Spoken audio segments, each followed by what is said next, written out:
Bitcoin hoodie guy coming back with another Kaspa video. You can see we just dipped under 17 cents. Before we get into it, could you please Mike Tyson the like and subscribe button? Thank you. So here we are. Market is moving up a little bit. Kaspa's on pace for that. Just a second. Almost 3%, just under 17 cents. We were over 17 cents, pulled back. Binance announces decision to delist several spot tokens, ending trading pairs for all related spot pairs. Are they clearing, paving the way for Kaspa? Maybe, who knows?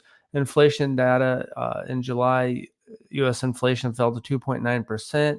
So I'm not sure if that's going to even give the Fed more reason to cut interest rates. Plus, who knows? Sometimes they maybe even can manipulate this data to do whatever they want. Hash rate looking good, just under 800. You can see it's starting to spend more time over 800 petahashes. Nothing new since August 9th from Casplex on the KRC20 front. The mining pools, Binance number 7 spot, 17.25 petahashes. It was up and then pulled back, and now it's back up a little bit. So we'll see keep an eye on that.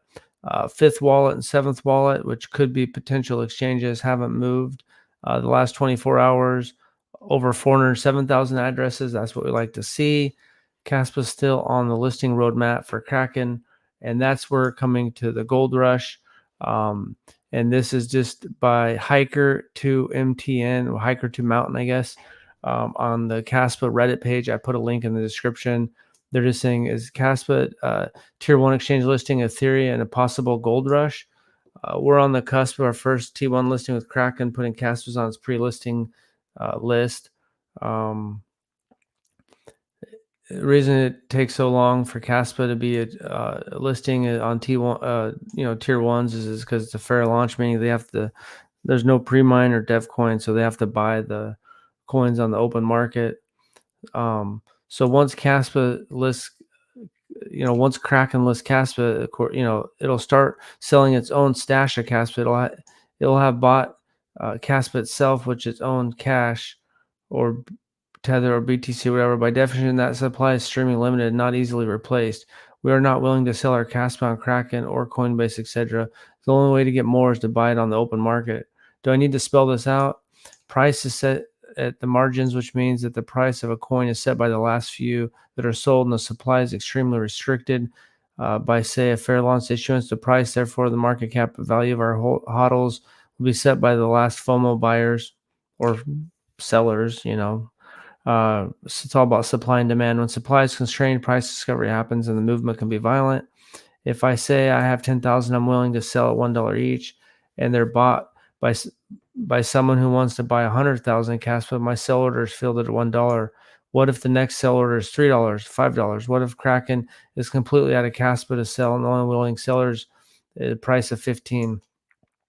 The price is always set on the fringes of sales activity.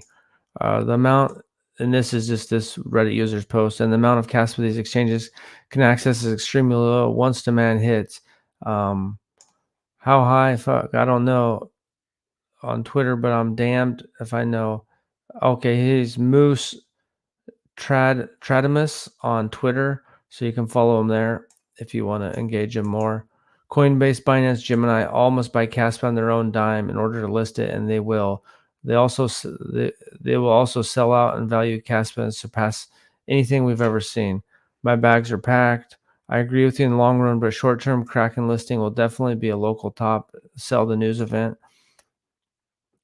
Kraken.us and Kraken Futures are two completely listings. This is supposed to be a response to the guy down there. Exchanges aren't your local Walmart or hold their own stock and generally do not fund any new markets out of pocket. They rely on market makers or the organization behind it to provide liquidity. So yeah, it's interesting to see what people are saying. The theory is that there's just not going to be enough Kaspa to go around once these guys start loading up, but there'll also be people taking profit. So, you look at the Kaspa chart, everyone's that's holding the bags at a different price. I mean, some people could be under 1 cent. If someone's been hodling a long time or been mining, they could have even under a tenth of a cent potentially. But let's just say a lot of people have 1 to 5 cent range. Every time the price shoots up a lot, someone's going to be taking profit. There's going to be some miners having to take some profit to buy some new rigs. So we don't know, but Potentially that fifth and seventh wallet could be some exchanges buying.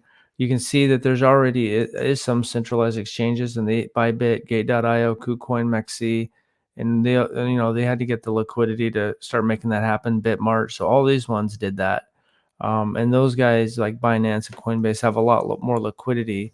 If you just if they've slowly been buying this, and they got 232 million Kaspa, say this is an exchange, $39 million today, but if they've been buying and say their average is actually more like a 12-cent average, so for all the money that they have floating around, they spend like 30 million, $25 million buying Kaspa.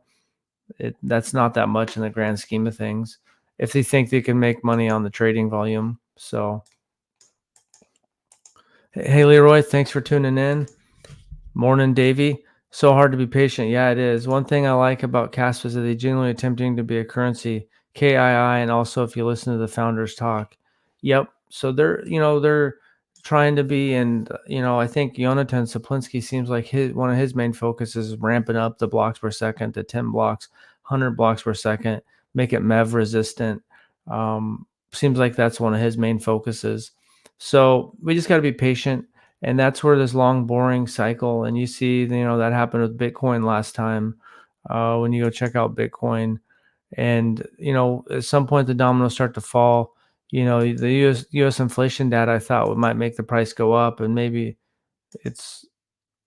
It looks like Bitcoin is back down under 60,000. So I thought you never know. I thought the inflation data, the Fed, um, Bitcoin has tumbled down from 61.6 down to 59.5. So it just went down 2,000 off that news. So I guess maybe there's some other news or something I didn't see. But yeah, you just got to be patient. There's lots of ups and downs. We've been going up and down basically. Bitcoin's been going in that range from like 54,000 to 55,000 to 70,000 for a while. And Goldman Sachs Bitcoin ETF holdings. Goldman Sachs has disclosed a $418 million worth of Bitcoin ETF holdings. So it just takes time for this. You got Morgan Stanley, all these big players, and eventually maybe some big player will be announced in Kaspa ecosystem.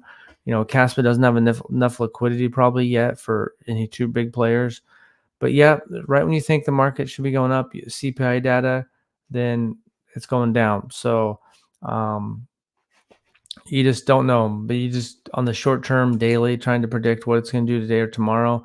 That's why I don't really trade much. Is almost impossible to do. And it's really hard to be a day trader. But I think all the things on Casper lined up, and we still don't have those big T1, the tier one exchange listings, and they'll come, in my opinion. So CastPay is huge. Yep, that'll be huge, and I bet CZ will list Casper once he's out of jail. CZ was fired from Binance. He's kicked out by the government, pretty much. The KII will be big for Cas, and yes, CastPay. Yeah, you get around, David. Casp will do well, has a lot of positive momentum. Pack these bags. Best value 41 coin there is. Should we sell now and buy the dip if there'll be one? Cast crackheads. Oh, I'm not sure. I mean, it's hard to give someone else the financial advice, but for me, I wouldn't sell the dip. One, for me, it depends on what tax jurisdiction you live in. But if I sold my Caspa now, it'd be a taxable event. So that means, I'd have to pay some taxes on it. Plus, right when you think that, hey, man, the market's doing a dip right now, some news comes out and it just rockets up, and say you think that like, man, Caspa's going, and maybe it goes back down to 14, 15 cents. And that's what the trend for today looks like. But then all of a sudden something comes out and it's back up to 18, 19 cents. And then now your bag of Caspa dwindled. But for me, that's not a game I play. If you have that stomach and you're good at that. But for me, that's not a game I'm looking to play. I'm looking, I guess, a long-term swing trade on most of my altcoin positions, and then maybe packing a bag even further, for a long term. But I'm not playing the short-term games. I think that's hard, and it's really hard to time the market, I think. And Like, you'd think that the CPI data being good, lower inflation means that they might raise interest rates, which you think the market would like, but maybe there's some other news I don't see. The market's going down. It's really hard. And then there could be some bullish news, come out later, and then the market just rips and roars and goes up 7, 8%. Yeah, we'll have you. Yeah, well, you have six figures invested in crypto. You want to keep up, unless you want to keep working your job. No, we want to. Trust me, brother. I know. Yeah, we're all heavily invested here, and yeah, it seems so random. I mean, everything can happen in a moment and it affect crypto so much. I agree, Michael Tyson, is that um, I think the average person is gonna lose when they're trying to really time the market and buy the dip. I mean, to me, is if you have some money on the sidelines is a good time to buy dips, but trying to trade around, man, you can see bullish news comes out sometimes and the market goes down, and then right when you least expect it, it can be the end of a trading day or something. All of a sudden some exciting news comes out. Bitcoin and Kaspa can pump. I mean, Casca could be back to 20 cents real quick, and Bitcoin could be back to 70,000 really quick. I mean, it went from 70,000 to 49 in what, a week? And so it can bounce back. For me, hold my positions. If I got some dry powder, I'll load up a little bit on some stuff when I can. And, basically for me, 2023 and the first half of 2024 and the end of 2022 is when I was building my positions. And now we all probably have these large positions, or whatever large means for us. It could be 5,000, could be a couple 100,000, depends on where you're at. Might be $500,000. And now it's come to the point now where just got to be patient, let this market unfold, and at some point next year, start coming up with your plan and start taking profit, and hopefully get financial freedom. Financial freedom could be buying, to me, financial freedom is being able to wake up in the morning and do whatever you want, is the most important thing. I ended up with 1,000,000 nacho tokens according to the Casper bot. I want some ghost when they start up again. KRC20, yeah. Um, but yeah, I ended up with, according to the Casper bot, I ended up with 1,000,000 nacho tokens. Yeah, Casper the ghost. There's some good ones. Once the Casplex throws out an exact date, I'm gonna jump back more into KRC20s once it like really definitive date, because there'll be some probably stuff changing between now and then, and just been super busy with work. I'm definitely buying some Nacho and Casper when KRC20 is out. Yeah, so hopefully it looks like, according to Casper, I have 1,000,000 Nacho, nothing else I got, and I'll probably try to get some Casper too. Those are my two favorite: Nacho number one, Casper number two, and it'll be exciting. It'll be plastered all over. You won't be able to miss when the KRC20 is going to fire up. I did see Crypto Pumps had a good video about, kind of a tutorial about the KRC20s. So that's all I got for today. Just be patient. We don't know how it's going to play out, but we know that there's some tier one listings on the exchange, exchange listings on the horizon. Binance has got that mining pool. There's some wallets out there that just slowly been loading up the last 4 or 5 months. And yeah, I think at some point this market's going to get rip and roaring. It might be a couple months, and it's going to get hot and heavy once it's coming. Now, just look at this last comment here. Financial freedom's not having to wake up at 5 because you're required to. I agree. Read them instead of read it.